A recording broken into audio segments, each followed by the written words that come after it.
अर्जुन को भी तो यही सिखा रहे हैं, सब मरे पड़े हैं। अर्जुन को बार बार क्या बोले, सब मरे पड़े हैं, तू नहीं भी मारेगा तो भी मरे पड़े हैं, ये इनका मृत्यु सामने है। तुम ये मत सोच मैं इनको कैसे मार सकता हूँ, ये तो मेरे रिश्तेदार है, सगे संबंधी, मेरे माँ, इसने तो मेरे को जन्म दिया है भाई। ये मेरे माँ है, बाप है, भाई है, बच्चे हैं, ये सब मरे पड़े हैं। अर्जुन को ये शिक्षा दे रहे हैं बार बार। माथा, वो अर्जुन है, एकलव्य थोड़ी है। अर्जुन के साथ तो माथा मारना पड़ता नहीं पड़ता, नहीं, अर्जुन के साथ तो माथा मारना पड़ता है, बहुत माथा मारना पड़ता है, फिर वो बढ़िया हो जाता है, फिर वैसा, फिर बढ़िया, फिर वैसा।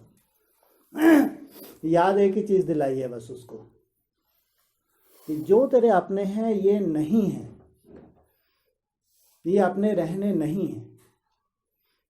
तो अपने अपने में ढूंढो मेरे अपने कौन। सबके अपने अपने अलग है, नहीं है, सब अपने अपने झांक के देखो मेरे अपने कौन।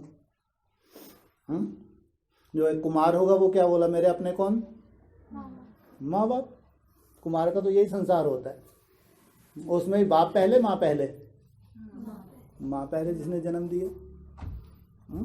तो ये कुमार का, ऐसे ही कुमारी का अपना संसार, गृहस्थियों का अपना संसार। तो वो संसार भी सच्चा है या झूठा है। जब पिछला जन्म लिया था तो यही माँ बाप थे क्या, है? अगला जन्म लेगा यही माँ बाप होंगे क्या, यही भाई बहन होंगे, यही बीवी बच्चे होंगे। जैसे शरीर बदला सब कुछ बदल गया। फिर भले ही पिछले जन्म में आपको कोई तीसरा नेत्र खुला हो, बता दे ये पिछले जन्म में तुम्हारी अम्मा थी, तुम्हारा वैसा अटैचमेंट जाएगा। सोचो आप, आत्मा वही है, शरीर बदलने से पूरा ड्रामा ही चेंज हो गया।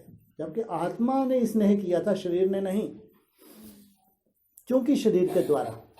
इसलिए हमारा लगाव भी शरीर से हुआ या आत्मा से हुआ, शरीर से हुआ।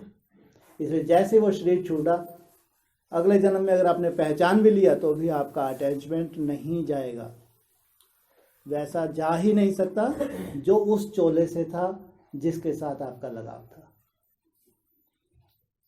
कितनी बड़ी सच्चाई अर्जुन को बता रहे थे कि आत्मा ही अविनाशी है। ये तो इन्होंने ये चोला छोड़ेंगे, दूसरा चोला धारण कर लेंगे, लेकिन आत्मा अविनाशी है। तू आत्मा को देख।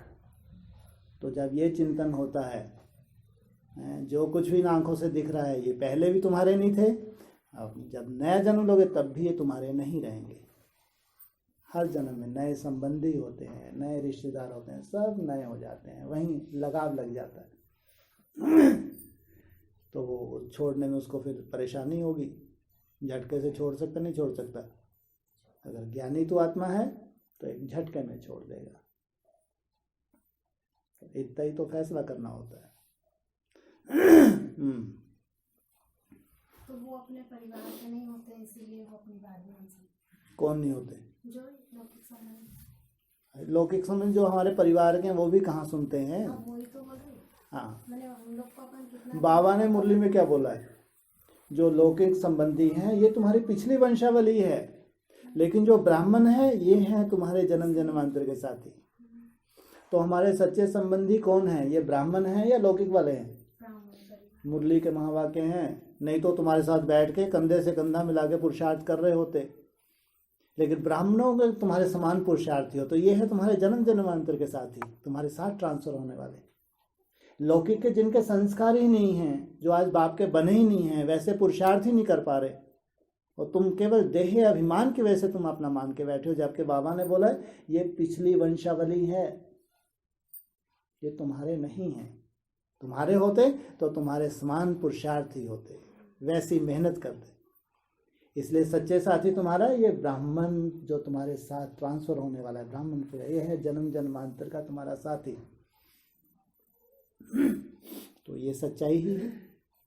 हाँ, लौकिक दृष्टि से हम अपना फर्ज समझते हैं, हम बाबा का परिचय सबको देते हैं, जानते हैं समय परिवर्तन होने वाला है, बहुत दुखों के पहाड़ गिरने वाले हैं, इसलिए बाबा का परिचय देते हैं, बताते हैं। ये हमारा एक फ़र्ज़ है, वो सुने ना सुने, सुन के इधर से निकाल दें कोई चिंता नहीं, लेकिन भूं भूं करते ही रहते हैं हम। तो ये तो हमारी ड्यूटी है।